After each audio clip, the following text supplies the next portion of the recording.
যাওয়ার জন্য দাওয়াত করা হলো। আমি আরেকটা বিষয় একটু বলতে চাই যে দেখেন, গত 31 তারিখে আমরা এখানে সংবাদ সম্মেলন করেছিলাম যে আমাদের দাবিগুলো আমরা চাইছিলাম যে মিডিয়ার মাধ্যমে বা একটা ব্রিফিং এর মাধ্যমে জানাই দেওয়ার জন্য। আমরা ওই দিন শুক্রবার দিন এই জাতীয় প্রেস ক্লাবে আমরা সংবাদ সম্মেলন করেছিলাম। কেন করলাম, কেন এই রাজধানীর বুকে আসলাম, কেন এই জাতীয় প্রেস ক্লাবে আসলাম?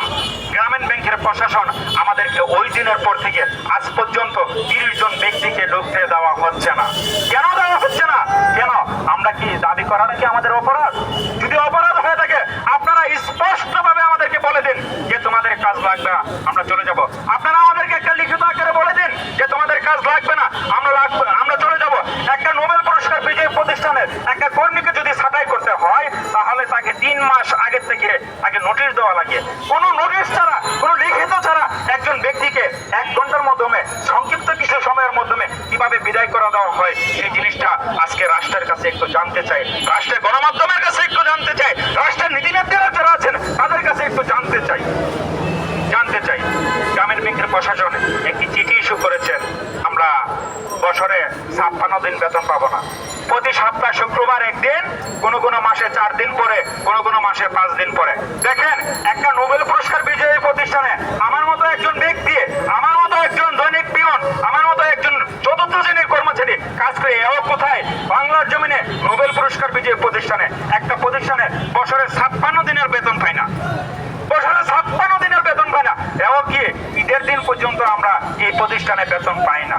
প্রতি শুক্রবার একদিন, মাসে 4 দিন, 2 ঈদের 2 দিন, 25শে ডিসেম্বর একদিন এবং দুর্গা পূজার একদিন, এই বছরে 56 দিন আমরা এই নোবেল পুরস্কার বিজয়ী প্রতিষ্ঠানে বেতন পাই না। আহারে কি সুন্দর! আমার কাছে আজকে আফসোস লাগে যে বাংলার জমিনে একটা গ্রামীণ ব্যাংক, এই গ্রামীণ ব্যাংক নোবেল পুরস্কার বিজয়ী হয়েছে, নোবেল পুরস্কার অর্জন করেছে, আর সেই প্রতিষ্ঠানে আমরা বছরে 56 দিন বেতন পাই না। আমরা যদি কখনো গ্রামীণ ব্যাংকের প্রশাসনকে মৌখিকভাবে হোক, যেভাবে হোক, যদি দাবি দেওয়ার কথা বলেছি, তিনারা এক বাক্যে বলেছেন যে এক বাক্যে বলে দেন, তোমাদের যদি ভালো না লাগে তাহলে তোমরা চলে যাও, তোমাদের মতো লোক লাগবে না।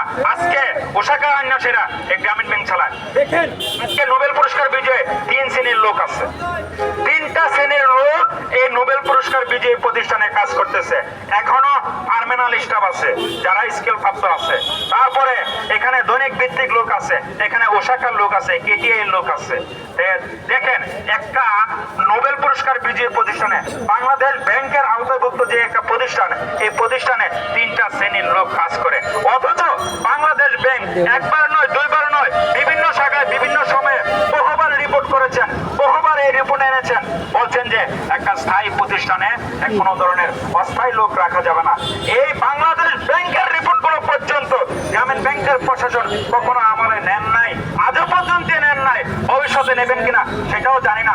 সেই জন্য আজকে আমার মতো একজন 4র্থ শ্রেণীর ব্যক্তি, আমার মতো একজন 4র্থ শ্রেণীর কর্মচারী এই রাস্তায় এসেছে শুধু গ্রামীণ ব্যাংকের এই দাবিগুলো জানানোর জন্য, এই ইতিহাসগুলো জানানোর জন্য, আজকে নোবেল পুরস্কার বিজয়ী একটা প্রতিষ্ঠানে চাকরি করে আমি ডেলি 600 টাকা হারে বেতন পাই, এও শুক্রবারে পাই না। আমার সন্তানকে আমি একটা ভালো পোশাক দিতে পারি না। কোথায় চাকরি করি? শান্তিতে নোবেল পুরস্কার বিজয়ী প্রতিষ্ঠান গ্রামীণ ব্যাংকে চাকরি করি। আমার মায়ের মুখে ভালো একটা খাবার দিতে পারি না, আমার বাবার পরনে ভালো একটা লুঙ্গি দিতে পারি না। আমরা কোথায় চাকরি করি? শান্তিতে নোবেল পুরস্কার বিজয়ী প্রতিষ্ঠানে চাকরি করি। আমি ধিক্কার এই নোবেলের। আপনারা বলুন, একটা নোবেল পুরস্কার বিজয়ী প্রতিষ্ঠানে যদি একজন কর্মচারী যদি দিনের পর দিন, রাতের পর রাত, মাসের পর মাস, বছরের পর বছর, যুগের পর যুগ এভাবে অত্যাচারিত হয়, তাহলে এই নোবেলের মূল্যটা কোথায় রইল? এই নোবেলের দামটা কোথায় রইল? আপনারা একটা বার যাচাই করেন, একটা বার বিবেচনা করে দেখেন। আজকে আপনারা এখানে গণমাধ্যম যারা এসেছেন, আমি তাদের কাছে একটু বলতে চাই, আপনারা একবার আমি যে কথাগুলো বলছি, এই কথাগুলো সত্য কিনা বা এই কথাগুলো সঠিক কিনা আপনারা সেটা যাচাই করে দেখেন।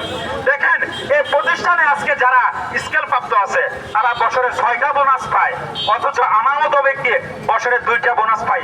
বোনাস না, আর্থিক সহায়তা পায়। আর্থিক সহায়তা সেটা হচ্ছে রোজার ঈদে একটা, আর হচ্ছে কুরবানি ঈদে একটা। কত করে? 4000 টাকা করে। 2 ঈদে 8000 টাকা আর্থিক সহায়তা পাই।